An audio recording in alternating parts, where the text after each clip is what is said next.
what kind of staff do you need in an assisted living facility? If you are kind of confused and don't know what to expect when it comes to staffing your assisted living facility, make sure you stay tuned for this video and I'll teach you a little bit more.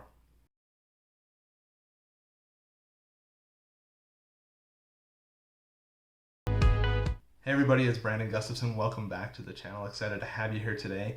Today's topic, we're going to be getting into the different type of staff that you're going to have at your assisted living facility, especially if you are kind of a smaller assisted living facility and kind of trying to figure things out and what it might look like to get your staffing in place for your facility. So one of the first things that you want to be aware of is an administrator. So an administrator is key to operating your facility. They are licensed to operate the facility. They get certified with the state, they're licensed there, and they're the person that's going to operate everything for you at the facility. So you want to make sure that you have that person. They are key. You can be that person if you qualify. You just want to make sure that you are following the rules and regulations of the state. Go to your state's website or reach out to somebody at the state to ask them what it takes to become an administrator, if that's what you are interested in doing. I'll link up above a video that I have that's kind of the day in the life of a facility administrator, so you can kind of get a feel of what that person does and the interactions that they have with your staff and the residents and the families of the residents and all of the other things that they are doing at your facility.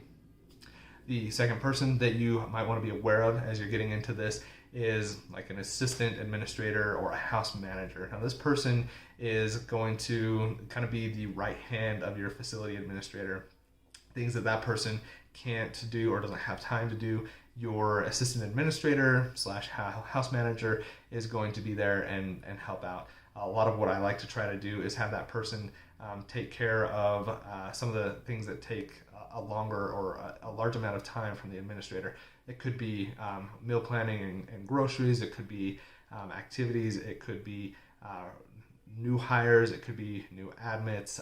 You could kind of look at a few different ways of going, but this person is intended to be the right hand of your facility administrator and to take off some of that administrative burden. Now that assistant administrator / house manager is not a requirement. It's just kind of a nice to have. You are probably going to pay that person a little bit more than a standard caregiver or med tech at your facility, but it's not necessary, and you're not paying them quite as much as your facility administrator either. But there is some extra benefits in having them. In addition to taking that administrative burden away from the administrator, you're also able to train that person and help them get the hours that are necessary in the event that you want to expand your portfolio or your administrator leaves. You have that person that's ready and willing to step into that role for you. So there's a lot of perks to doing it. It's going to cost you a little bit more, but it's a really good way to also promote people from within. The next position, number 3, is going to be your med tech. So these are the people that are certified to pass medications. It's not a license, it's a certification. Each state is going to have their own different rules. There's classes or courses that these people have to go through, but it basically says, they have gone through the education of what it means to pass medication, the sensitivities around that, and why it's so important to maintain that security and that awareness of what's going on, and making sure that those things are documented correctly. So it's all going to go through that process. These are typically caregivers that have just gone through the certification process to be able to pass medications. So you're likely going to be paying them a little bit more than a standard caregiver because they have the responsibility of doing MedPass, but they are basically doing much of the same job in that process. So you're not paying them a whole lot more, just a slightly different role. And it also gives you a tier to get people up and work people through your organization. The fourth person is a caregiver. So you want to be aware of your caregivers. They are kind of that baseline. These are the people that are providing care to your residents.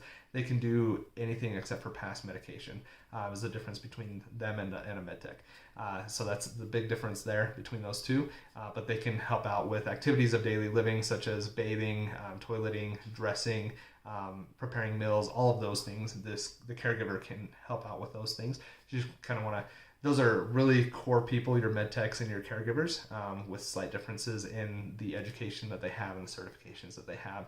as you're kind of going through that process. The fifth one that I'm going to talk to you about today is going to be a housekeeper. So a housekeeper is somebody that you just bring in and they're there to help out with laundry or keep the house clean. This could be somebody that's in high school, or it could be somebody that doesn't know if they really want to be in the caregiving space yet. Somebody that's new, that is trying to kind of work their way up into the industry. It's a good entry level position to bring people in and see how they work with staff and residents. And then if you find good people that are housekeepers and they want to stay there, great. But if they want to move on, then you can kind of progress them up through the ranks of caregiver to med tech, all the way up. Our administrator in Colorado actually started at the facility that we own there as a housekeeper and has worked her way up progressively to the point that she's now the administrator. So, which is awesome for her. I think it's really rewarding, something she's super proud of, and I'm excited for her because it's something that shows how hard of a worker she is and how good she is at her job. That people before her, before us as owners, saw that in her, and she's been able to continue that through different ownership of the facility, which is great. A few other positions that you want to be aware of that you're probably going to need as you get into this, but they're not necessarily required, and you can have other people do these things, with the exception of this first one, is nursing. So you're going to probably need a nurse. It could be a house nurse, could be somebody that you go ahead and find. You can kind of mess around with this how you want to be. If you have the nursing background, you could be that nurse as well, but that's going to be the person that is working on getting prescriptions and things like that for your residents. So that person is going to be key, that you want to have them. Having an activities director, you can have one of your staff do this, or you could hire somebody else to do it, but that they are there to plan activities for your residents and make sure that they have all the things that they need to kind of keep them engaged. So each of these positions are going to be really important in operating your facility. You want to make sure you have really good people as you are starting your facility, and these are the types of staff that you want to do and the different levels that they are, and how you can kind of tier that in a structure that's going to let people learn and grow and get to that point where they have a really good ladder of success within your organization. You can retain them and help them reach their career goals while also caring for a lot of residents. So you want to be aware of those people and how you can help them out through that process. And this is a great example of how you can do that. Does assisted living investing sound interesting to you, but you don't know how to get started? At Assisted Living Investing, we help you through the process from start to finish. Make sure you visit us at assistedlivinginvesting.net and sign up for our free underwriting calculator. Thanks for watching, and have a great day.